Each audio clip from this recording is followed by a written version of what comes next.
ನಮಸ್ಕಾರ ವೀಕ್ಷಕರೇ, ಶ್ರೀಗರಿ ವಾರ್ತೆಗರಿಗೆ ಸ್ವಾಗತ. ನಾನು ನಿಮ್ಮ ಗ್ರಹೇಶ್ವರ ಗಾರುಡಿಗೇಂದ್ರ. ಮೈಸೂರು ರಾಜಮನೆತನದ 550 ವರ್ಷಗಳ ದೀರ್ಘಕಾಲದ ಆಳ್ವಿಕೆಯಲ್ಲಿ 23ನೇ ದೊರೆಗಳಾಗಿ ಅಧಿಕಾರವನ್ನು ವಹಿಸಿಕೊಂಡು ಆಡಳಿತವನ್ನು ನಡೆಸಿದವರು ಮಹಾರಾಜ 10ನೇ ಚಾಮರಾಜೇಂದ್ರ ಒಡೆಯರವರು. ವಾಸ್ತವಿಕವಾಗಿ ಈ ವೇಳೆಗಾಗಲೇ 2 ಬಾರಿ ರಾಜಮನೆತನ ತನ್ನ ಅಧಿಕಾರವನ್ನು ಕಳ್ಕೊಂಡಾಗಿತ್ತು. ಹಾಗಾಗಿ ಮಹಾರಾಜರು ಅಧಿಕಾರ ವಹಿಸಿಕೊಂಡಿದ್ದು ನಿಜವಾಗ್ಲೂ ರಾಜಮನೆತನಕ್ಕೆ ಮಾತ್ರವೇ ಅಲ್ಲ, ಇಡೀ ರಾಜ್ಯಕ್ಕೆ ಅತ್ಯಂತ ಸಂಭ್ರಮದ ವಾತಾವರಣ. ಎಲ್ಲರೂ ಕೂಡ ತಮ್ಮ ಮನೆಯಲ್ಲಿ ಸಂಭ್ರಮ ಹಬ್ಬ ಆಗ್ತಾ ಇದೆ ಅನ್ನೋ ಹಾಗೆ ಆಚರಿಸಿದ್ದಾರೆ ಆ ಒಂದು ಸಂದರ್ಭವನ್ನು. ಮಹಾರಾಜರು ಬದುಕಿದ್ದು ಕೇವಲ 31 ವರ್ಷ, ಮಹಾರಾಜರಾಗಿದ್ದಿದ್ದು 26 ವರ್ಷ. ಆದರೆ ಆಳ್ವಿಕೆ ನಡೆಸೋದಕ್ಕೆ ಅವ್ರಿಗೆ ಅವಕಾಶ ಸಿಕ್ಕಿದ್ದು ಕೇವಲ 13 ವರ್ಷ. ಆದರೆ ಆ ಅಲ್ಪ ಕಾಲಾವಧಿಯಲ್ಲಿ ಅವರ ಆಡಳಿತದ ವೈಖರಿ, ಮಾಡಿದ ಸಾಧನೆಗಳು, ಕೊಟ್ಟ ಕೊಡುಗೆಗಳು ಇವತ್ತಿಗೂ ಚಿರಸ್ಮರಣೀಯ. ನಮ್ಮ ಸುತ್ತ ಬೇಕಾದಷ್ಟಿದೆ, ಇನ್ಕ್ಲೂಡಿಂಗ್ ದಿಸ್ ಸ್ಕೂಲ್, ಬೇಕಾದಷ್ಟಿದೆ ಮೈಸೂರು ಒಳಗಡೆನೇನೆ.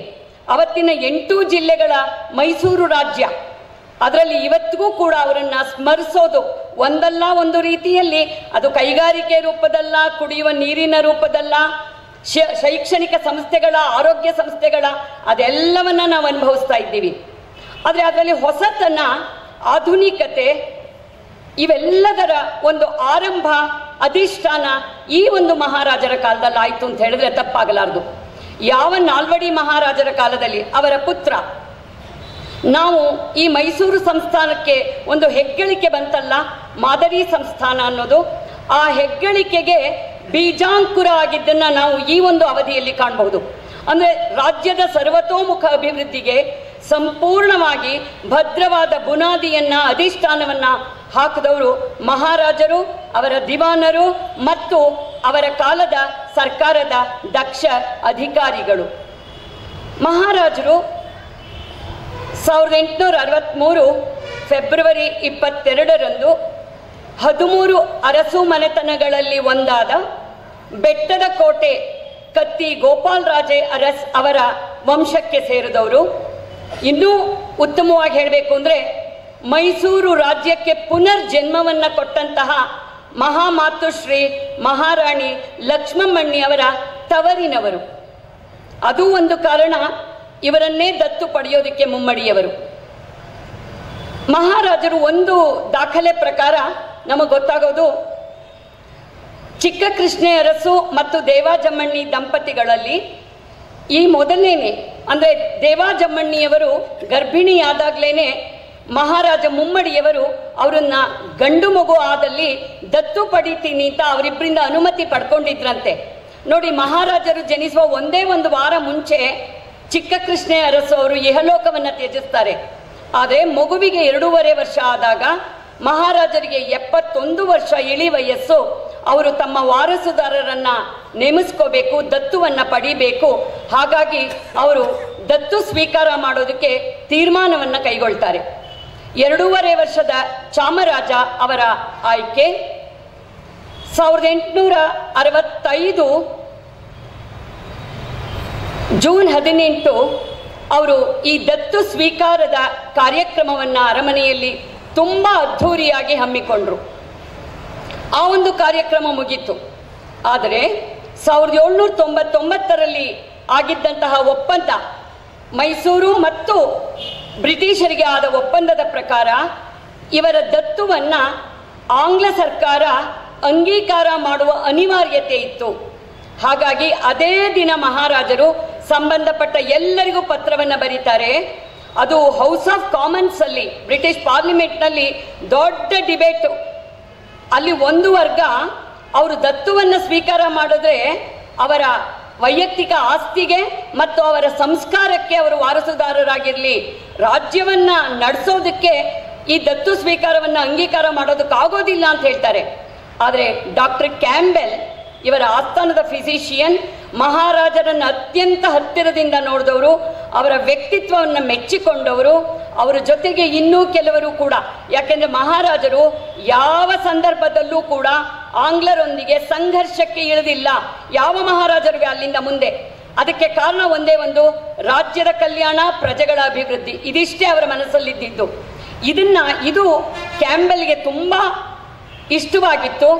ಆತ ಮತ್ತು ಕೆಲವು ಅಧಿಕಾರಿಗಳು ಅವನ ಜೊತೆ ಅಲ್ಲಿ ಲಾಬಿ ಮಾಡ್ತಾರೆ ಅಂತ ಹೇಳೋದು ಮಹಾರಾಜರ ಪರವಾಗಿ. ಅಂತಿಮವಾಗಿ ಹೌಸ್ ಆಫ್ ಕಾಮನ್ಸ್ನಲ್ಲಿ ಇವರ ದತ್ತುವನ್ನ ಅಂಗೀಕಾರ ಮಾಡ್ತಾರೆ. ಅದೇ ರಾತ್ರಿ ದತ್ತು ಅಂಗೀಕಾರ ಆದಾಗ ಕ್ಯಾಂಬೆಲ್ ಒಂದು ಸಂದೇಶವನ್ನ, ಅಂದರೆ ಟೆಲಿಗ್ರಾಮ್ ಕಳಿಸ್ತಾರೆ. ಅದರಲ್ಲಿ, I heartily congratulate your highness. Last night House of Commons decided Mysore kingdom safe, prince succeeds your highness. ಇದಿಷ್ಟೇ ಅಂಶ ಅದರಲ್ಲಿರೋದು. ಮಹಾರಾಜರಿಗೆ ತಮ್ಮದಲ್ಲದ ತಪ್ಪಿಗೆ ಕಳ್ಕೊಂಡಿದ್ದು 1831ರಲ್ಲಿ. ಈಗ ತಮಗೆ ಎಷ್ಟು ಸರಿ ಕೇಳ್ತಾರೆ, ಕೊಡೋದಿಲ್ಲ. ಆದರೆ ತಮ್ಮ ದತ್ತು ಪುತ್ರನಿಗಾದರೂ ಅದನ್ನ ಕೊಡ್ತಾ ಇದ್ದಾರಲ್ಲ ಅಂತ ತುಂಬಾ ಸಮಾಧಾನ. ಆದರೆ ಅದರಲ್ಲಿ ಒಂದು ಕ್ಲಾಸ್ ಇರುತ್ತೆ. ಏನದು? ಇವರಿಗೆ 18 ಪ್ರಾಪ್ತ ವಯಸ್ಕರಾಗುವವರೆಗೆ ಕಮಿಷನರ ಆಳ್ವಿಕೆ ಮುಂದುವರಿಯುತ್ತೆ ಮತ್ತು ಅವರಿಗೆ 18 ತುಂಬಿದಾಗ ಇವರಿಗೆ ಮನವರಿಕೆ ಆಗ್ಬೇಕಂತೆ, ಕನ್ವಿನ್ಸ್ ಆಗ್ಬೇಕಂತೆ. ಏನಂತ? ಅವರು ಪ್ರಬುದ್ಧರಾಗಿದ್ದಾರೆ, ರಾಜ್ಯವನ್ನ ನಿರ್ವಹಣೆ ಮಾಡೋ ದಕ್ಷತೆ, ಸಾಮರ್ಥ್ಯ ಅವ್ರಿಗಿದೆ ಅನ್ನೋದು ಇವ್ರಿಗೆ ಮನವರಿಕೆ ಆದಾಗ ಆದರೆ ಕೊಡ್ತೀವಿ. ಈಗ ಅದಕ್ಕೇನ್ ಮಾಡಬೇಕು? ಉತ್ತಮ ಶಿಕ್ಷಣವನ್ನ ಕೊಡಿಸ್ಬೇಕು. ಅವತ್ತು ಲಾರ್ಡ್ ಲಾರೆನ್ಸ್ ಅವನಿಗೆ ಪತ್ರ ಬರೀತಾರೆ ವೈಸ್ರಾಯ್ಗೆ. ನಮ್ಮ ಪುತ್ರ ಈಗ 5ನೇ ವರ್ಷಕ್ಕೆ ಕಾಲಿಡ್ತಾ ಇದ್ದಾರೆ, ಇದೆಲ್ಲ ಇಂಗ್ಲಿಷಲ್ಲಿದೆ ದಾಖಲೆಗಳು, ಕಾಲಿಡ್ತಾ ಇದ್ದಾರೆ. ಅವರಿಗೆ ನನಗೆ ನನ್ನ ಬಾಲ್ಯದಲ್ಲಿ ಸಿಕ್ತಲ್ಲ ಉತ್ತಮವಾದ ತರಬೇತಿ ಮತ್ತು ಶಿಕ್ಷಣ, ಅದಕ್ಕಿಂತಲೂ ಉತ್ಕೃಷ್ಟವಾದ ಶಿಕ್ಷಣ ಮತ್ತು ತರಬೇತಿಯ ಅಗತ್ಯ ಇದೆ. ಅದಕ್ಕೆ ನನ್ನ ಪುತ್ರರಿಗೆ ಪೋಷಕರಾಗಿ, ಗಾರ್ಡಿಯನ್ ಆಗಿ ನಾನು ಆಯ್ಕೆ ಮಾಡ್ತಾ ಇರ್ತಕ್ಕಂಥದ್ದು, ಆ ಹಿಂದೆ ಅವರು ಬೆಂಗಳೂರು ಡಿವಿಷನ್ನ ಸೂಪರಿಂಟೆಂಡೆಂಟ್ ಆಗಿರ್ತಾರೆ, ಲೆಫ್ಟಿನೆಂಟ್ ಕರ್ನಲ್ ಗ್ರೆಗೋರಿ ಹೇನ್ಸ್. ಅವರನ್ನ ದಯಮಾಡಿ ಅಪಾಯಿಂಟ್ ಮಾಡಿ ಕಳಿಸ್ಕೊಡಿ ಅಂತ. ಅಂದ್ರೆ ಶೈಕ್ಷಣಿಕ ವಿಚಾರ ಇರ್ಬೋದು, ಮಹಾರಾಜರ ಪಟ್ಟಾಭಿಷೇಕ ಇರ್ಬೋದು, ಎಲ್ಲದಕ್ಕೂ ಅತ್ಯಂತ ಕಾಳಜಿಯನ್ನು ವಹಿಸ್ತಾರೆ. ಇಲ್ಲಿ ಅರಮನೆಯ ಸಂಪ್ರದಾಯದ ಪ್ರಕಾರ ಅಂತ್ಯೇಷ್ಟಿ ಸಂಸ್ಕಾರಗಳು ಮುಗಿದ ಕೂಡಲೇ ಅರಮನೆಯಲ್ಲಿ ಯುವರಾಜರಿಗೆ ಪಟ್ಟಾಭಿಷೇಕ ಆಗಬೇಕು. ಆದರೆ ಎಗೈನ್ 1799 ಒಪ್ಪಂದ ಇದೆ. ಆ ಒಪ್ಪಂದದ ಪ್ರಕಾರ ಅವರಿಂದ ಒಂದು ಅನುಮತಿ ಬರಲೇಬೇಕು. ಖರೀತಾ ಓದೋದು ಅಂತ ಅದನ್ನ ಮಾಡಲೇಬೇಕು. ಅದು ನೋಡಿ ಇವರು ತಕ್ಷಣ ಬರೆದಿದ್ದಕ್ಕೆ ಸೆಪ್ಟೆಂಬರ್ 19ಕ್ಕೆ ಬರುತ್ತೆ. 68ರ ಸೆಪ್ಟೆಂಬರ್ 19ಕ್ಕೆ ಬರುತ್ತೆ. ಮಹಾರಾಜರು ಮೃತರಾಗಿದ್ದು ಮಾರ್ಚ್ 27, 68. ಎಷ್ಟು ದಿನ ತಗೊಂಡಿದ್ದಾರೆ? 23 ಸೆಪ್ಟೆಂಬರ್ ಪಟ್ಟಾಭಿಷೇಕ ಮಹೋತ್ಸವಕ್ಕೆ ಎಲ್ಲ ಸಿದ್ಧತೆಗಳಾಗುತ್ತೆ ತುಂಬಾ ಅದ್ಧೂರಿಯಾಗಿ. ದೇಶದ ಎಲ್ಲ ರಾಜಮನೆತನಗಳ ರಾಜಮಹಾರಾಜರು, ಬ್ರಿಟಿಷ್ ಅಧಿಕಾರಿಗಳು, ಅರಸು ಮನೆತನದ ಆಪ್ತೇಷ್ಟರು, ಬಂಧುಗಳು ಎಲ್ಲ ಸೇರಿ ತುಂಬಾ ಅದ್ಧೂರಿಯಿಂದ ಮಹಾರಾಜರಿಗೆ ಇವರು ಪಟ್ಟಾಭಿಷೇಕವನ್ನ ಏರ್ಪಡಿಸ್ತಾರೆ. ಈಗ ಅವರು ಮುಂದೆ ಇರೋ ಸವಾಲು ಅವರನ್ನ ಪ್ರಬುದ್ಧರನ್ನಾಗಿ ಮಾಡಿ ಪ್ರಾಪ್ತ ವಯಸ್ಕರಾದಾಗ ಅಧಿಕಾರವನ್ನ ವಹಿಸ್ಕೊಳ್ಳೋದಕ್ಕೆ ಬೇಕಾದ ಎಲ್ಲ ಶಿಕ್ಷಣ ಕೊಡಿಸೋದು. ದೇಶೀಯ ಸಂಪ್ರದಾಯದ ಪ್ರಕಾರ ಏನಿದೆ ಆ ಶಿಕ್ಷಣವನ್ನ ಪೂರ್ಣವಾಗಿ ಮಹಾರಾಣಿ ಸೀತಾವಿಲಾಸ ಸನ್ನಿಧಾನದ ದೇವಾಜಮಣಿಯವರು ನೋಡಿಕೊಂಡ್ರೆ, ಈ ಕಡೆ ಗ್ರೆಗೋರಿ ಹೇನ್ಸ್ಗೆ ಅಸಿಸ್ಟೆಂಟ್ ಆಗಿ ರಂಗಾಚಾರ್ಲು ಅವರನ್ನು ನೇಮಿಸ್ತಾರೆ. ಅವ್ರು ಮುಂದೆ ಇವರು ದಿವಾನರಾಗ್ತಾರೆ, ಮೊದಲನೇ ದಿವಾನರಾಗ್ತಾರೆ. ಆಮೇಲೆ GB ಮ್ಯಾಲೇಸನ್ ಬರ್ತಾರೆ. ಇವರೆಲ್ಲರೂ ಸೇರಿ ದೇಶೀಯ ಮತ್ತು ಪಾಶ್ಚಾತ್ಯ ಐರೋಪ್ಯ ಇಬ್ಬರೂ ಸಹ ಮಗುವಿಗೆ, ಬಾಲಕರಿಗೆ, ಮಹಾರಾಜರಿಗೆ ಅತ್ಯುತ್ತಮವಾದ ಶಿಕ್ಷಣವನ್ನ ಕೊಡ್ತಾ ಬಂದ್ರು.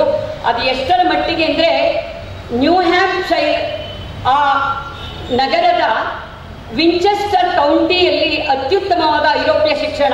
ಅದು ಅವರ ವೇಳಾಪಟ್ಟಿ ಆಗ್ಬೋದು, ಕರಿಕ್ಯುಲಮ್ ಆಗ್ಬೋದು, ಮೆಥಡ್ಸ್ ಆಫ್ ಟೀಚಿಂಗ್, ಶಾಲಾ ಶಿಕ್ಷಣ, ಪ್ರವಾಸ, ಆಟ ಪಾಠ ಪ್ರತಿಯೊಂದೂ ಇದೆಲ್ಲವನ್ನ ಅಲ್ಲಿಡನ್ ಫಾಲೋ ಮಾಡ್ತಾರೆ.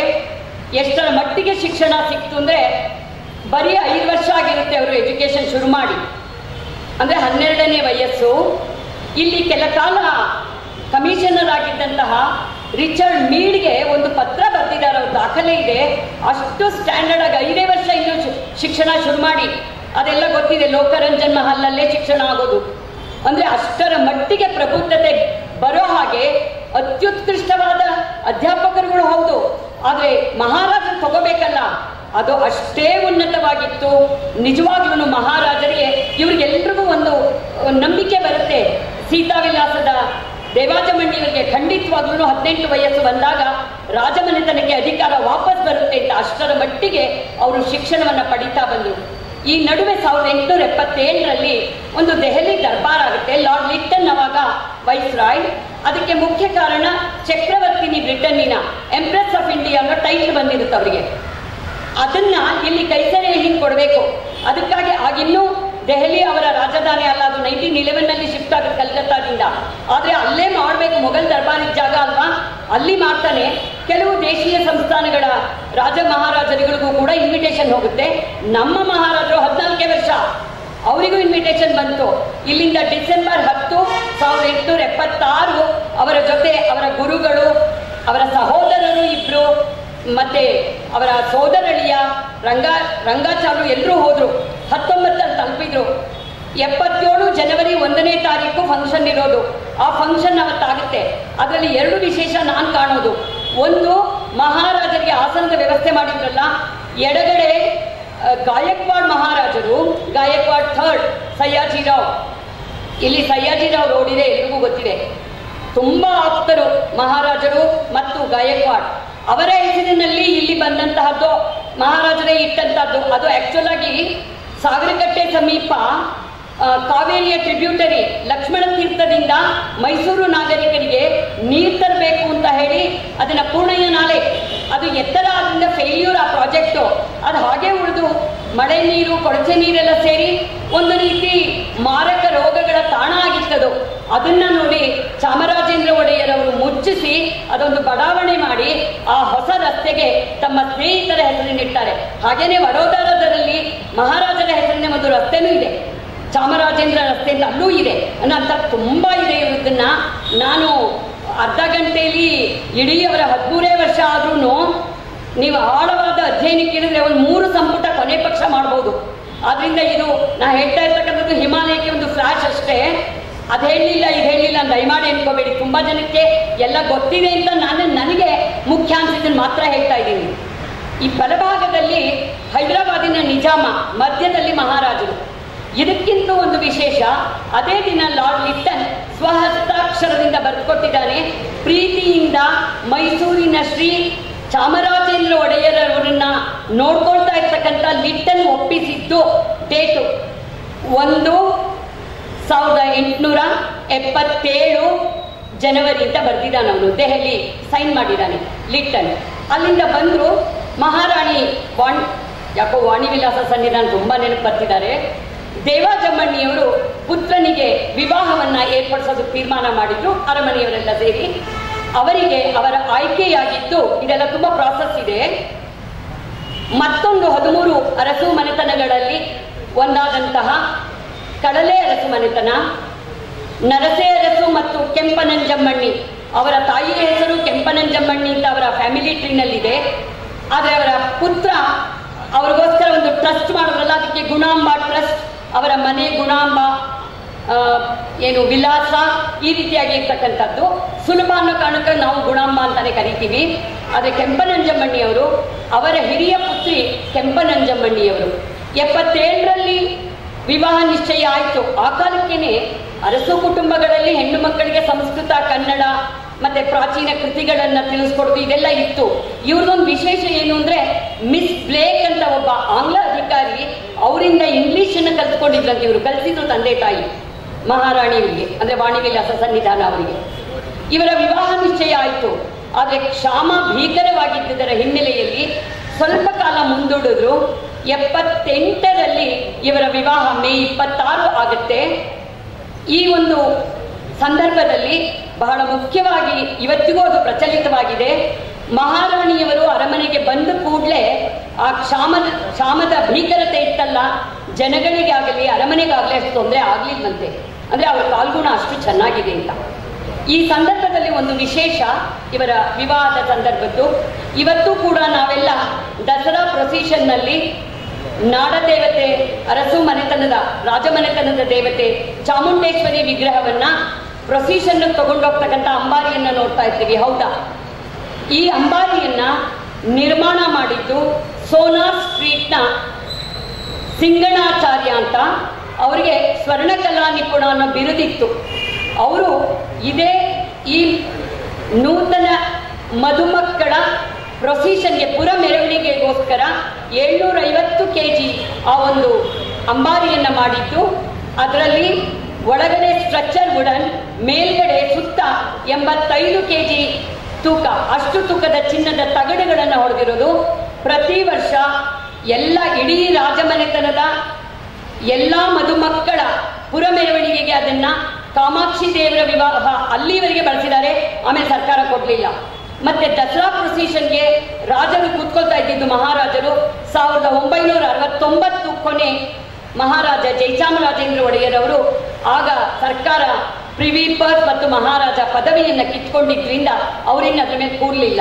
ಆದರೆ ಇವತ್ತೂ ಕೂಡ ನಮಗೆ ನೋಡಕ್ ಸಿಗುತ್ತೆ ಅವರ ಕುಲದೇವತೆ ಚಾಮುಂಡೇಶ್ವರಿಯನ್ನ ಕರ್ಕೊಂಡು ಹೋಗೋದ್ರಿಂದ ಪ್ರೊಸೀಷನ್ನಲ್ಲಿ.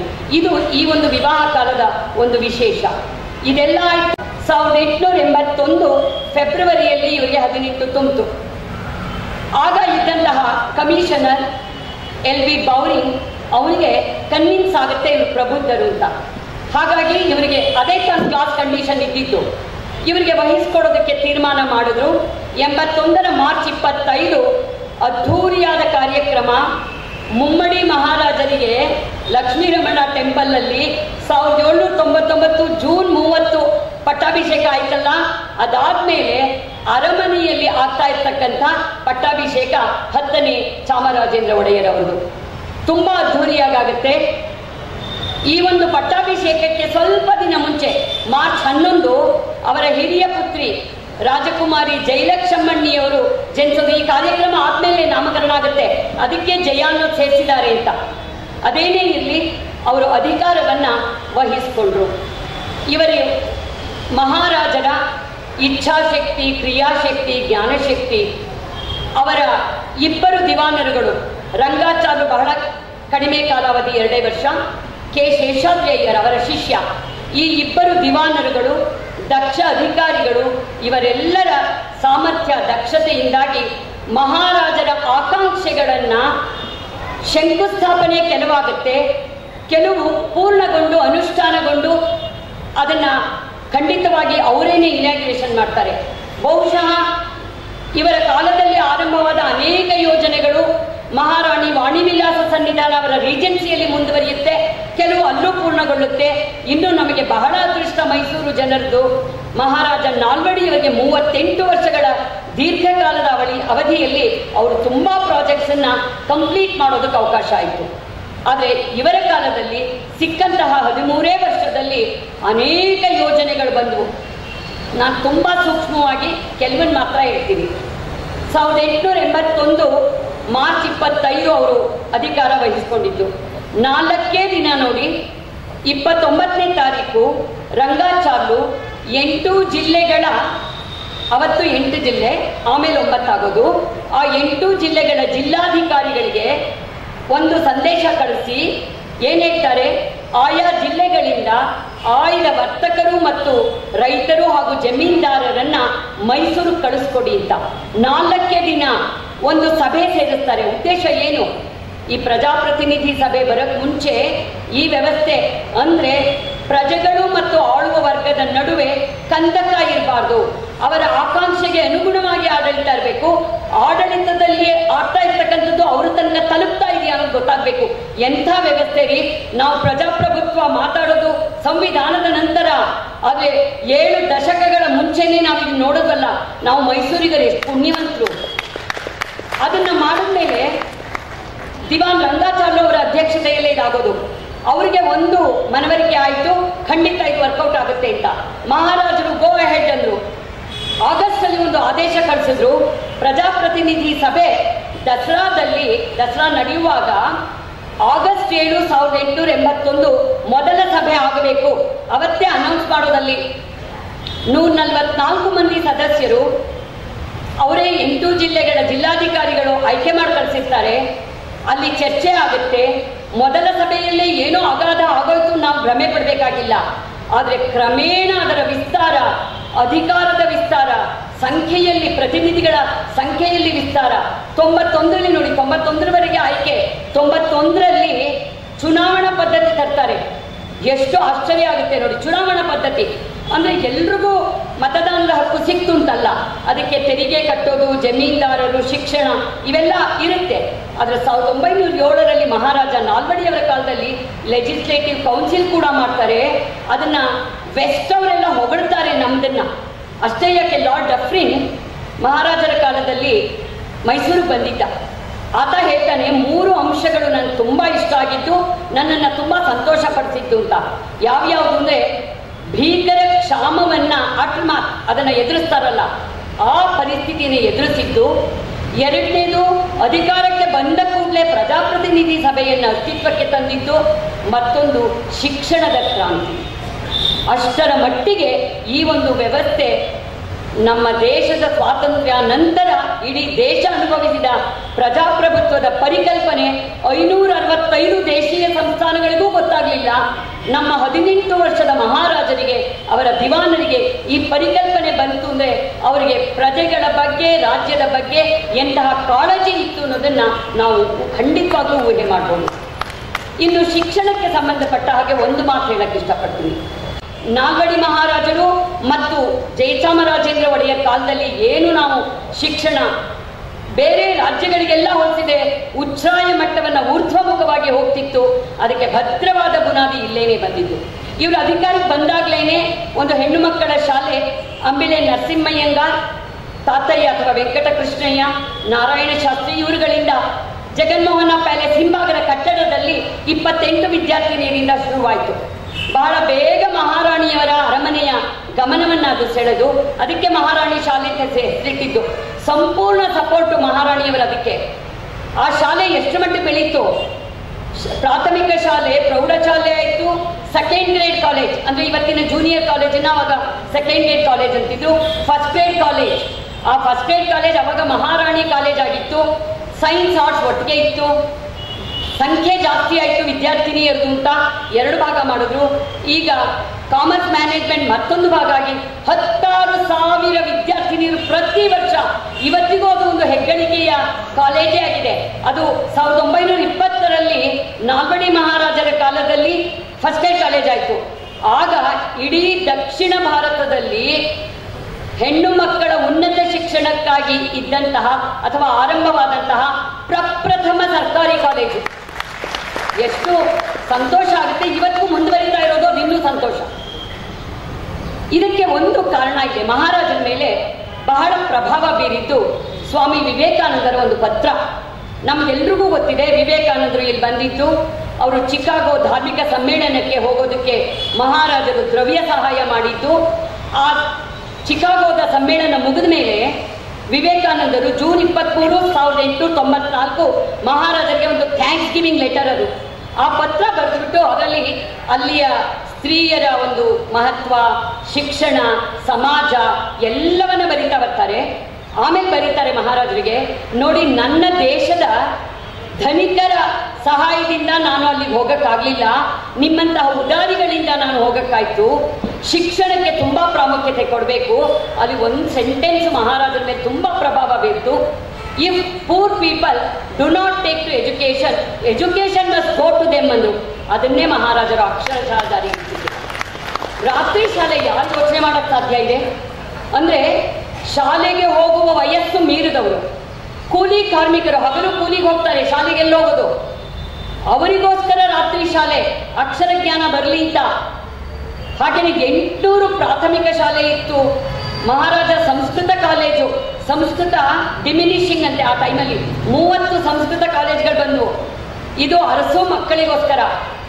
ಗ್ರಾಮೀಣ ಭಾಗದಲ್ಲಿರ್ತಕ್ಕಂಥ ಮಕ್ಕಳು ಬಂದು ಉಳ್ಕೊಳ್ಳೋದಾದ್ರೂ ಎಲ್ಲಿ ಶಾಲೆಗೆ ಸೇರಿದ್ರೆ ಅದಕ್ಕೆ ಬೋರ್ಡಿಂಗ್ ಶಾಲೆ. ಇವರು ಇಲ್ತಂದ್ರು ಮುಂದೆ ಇವರ ಪುತ್ರ ಮತ್ತು ಮಹಾರಾಣಿಯವರು ಸೇರಿ ಅರಸು ಹೆಣ್ಣು ಮಕ್ಕಳಿಗೆ 1913ರಲ್ಲಿ ಇದೇ ರೀತಿ ಬೋರ್ಡಿಂಗ್ ಶಾಲೆ ತಂದರು. ಅಂದರೆ ಪ್ರತಿಯೊಬ್ಬರಿಗೂ ಅಕ್ಷರ ಜ್ಞಾನ ಬೇಕು, ಅದು ಇವರ ಉದ್ದೇಶ ಆಗಿತ್ತು. ಹೀಗೆ ಹೇಳ್ತಾ ಹೋದರೆ ಮುಗಿಯಲ್ಲ ಖಂಡಿತವಾಗಿ. ಒಂದು ಮಾತು ಹೇಳಕ್ಕೆ ಇಷ್ಟಪಡ್ತೀನಿ.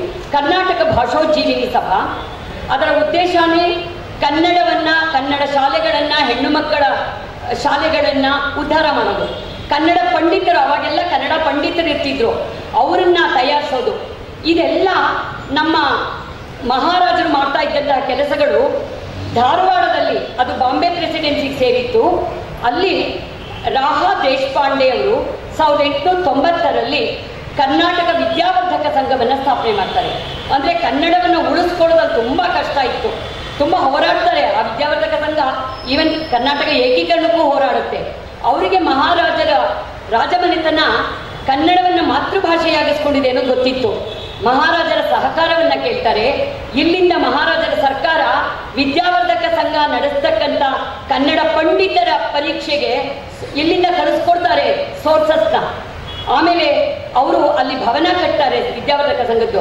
ಮಹಾರಾಜರು ಅವತ್ತಿಗೆ 8,000 ರೂಗಳು ಕೊಟ್ಟರಂತೆ. ಅದಕ್ಕೆ ಆ ಮಂದಿರದ ಮುಂದೆ ಶ್ರೀ ಚಾಮರಾಜೇಂದ್ರ ಮಂದಿರ ಅದ ಹೆಸರು. ಅಂದರೆ ಎಲ್ಲೆಲ್ಲಿ ಸಹಾಯ ಮಾಡಿದ್ದಾರೆ ಅಂತ. ಹಾಗೇನೆ ಶ್ರೀ ಚಾಮರಾಜೇಂದ್ರ ನಾಟಕ ಸಭಾ ಪ್ರಪ್ರಥಮ ಅರಮನೆ ನಾಟಕ ಮಂಡಳಿ ಅದು. ಇವರು ಆಂಗ್ಲ ನಾಟಕ ಕೃತಿಗಳನ್ನು, ಮುಖ್ಯವಾಗಿ ಶೇಕ್ಸ್ಪಿಯರ್ನ ಕೃತಿಗಳನ್ನ ಓದ್ಕೊಂಡ್ಬಿಟ್ಟಿದ್ರು. ಅದರ ಸತ್ವ, ಅಂತಃಸತ್ವ ತಮ್ಮ ಪ್ರಜೆಗಳಿಗೂ ಸಿಗಬೇಕು, ಎಲ್ರಿಗೂ ಸಿಗಬೇಕು. ಆ ಕಾರಣಕ್ಕಾಗಿ ಭಾಷಾಂತರ ಕಾರ್ಯವನ್ನು, ಸಂಸ್ಕೃತ ಮತ್ತು ಆಂಗ್ಲ ಭಾಷೆಗಳ ಅನೇಕ ನಾಟಕ ಕೃತಿಗಳು ಭಾಷಾಂತರವಾಗುತ್ತೆ. ಬಸವಪ್ಪ ಶಾಸ್ತ್ರಿಗಳು, ಈಗ ತಾನೇ ನಾವು ಕಾಯೋ ಶ್ರೀ ಗೌರಿ ಕೇಳಿದ್ವಲ್ಲ, ಅದರ ರಚನೆಕಾರರು. ಬಸವಪ್ಪ ಶಾಸ್ತ್ರಿಗಳಿಗೆ ಅಭಿನವ ಕಾಳಿದಾಸ ಅನ್ನೋ ಬಿರುದು ಕೂಡ ಇತ್ತು. ಕಾಳಿದಾಸ ಶಾಕುಂತಲ, ಆ ಕಾಳಿದಾಸನ ಶಾಕುಂತಲವನ್ನು ಅವರು ಕನ್ನಡಕ್ಕೆ ಮಾಡಿ ಅದನ್ನು ಮೊಟ್ಟ ಮೊದಲು ಅರಮನೆಯಲ್ಲಿ ಅದನ್ನು ಆಡಿಸ್ತಾರೆ. ಹಾಗೆ ಜಾವಳಿಗಳ ಬಗ್ಗೆ ಮಹಾರಾಜರಿಗೆ ಗೀಳು ಅಂತಾನೆ ಹೇಳ್ಬೋದು, ಅಷ್ಟು ಆಸಕ್ತಿ. 100 ಜಾವಳಿಗಳು ಬಂದವು. ಅಂದರೆ ಇವರ ಕಾಲದಲ್ಲಿ ಯಾವ ಭಾಗ ಯಾವುದು, ಯಾವ ಕ್ಷೇತ್ರ ಇವ್ರ ಆಯ್ಕೆಗೆ ಸಿಕ್ಕಲಿಲ್ಲ ಅಂತ ಹೇಳೋದು ಕಷ್ಟ ಆಗುತ್ತೆ. ದೇಶೀಯ ಸಂಗೀತ ಪ್ರತಿಯೊಂದು ವಿಚಾರದಲ್ಲೂ ಕೂಡ ಇದು ಹೌದು. ಇನ್ನು ಕೊನೆಯದಾಗಿ ಮಹಾರಾಜರ ಪ್ರತಿಮೆಗಳು, ಪುತ್ಥಳಿಗಳು ಬೇಕಾದಷ್ಟಿದೆ. ಅದರ 3 ವಿಚಾರನ ಹೇಳಕ್ಕೆ ಇಷ್ಟಪಡ್ತೀನಿ. ಇದು ನೀವೆಲ್ಲ ನೋಡಾಗಿದೆ.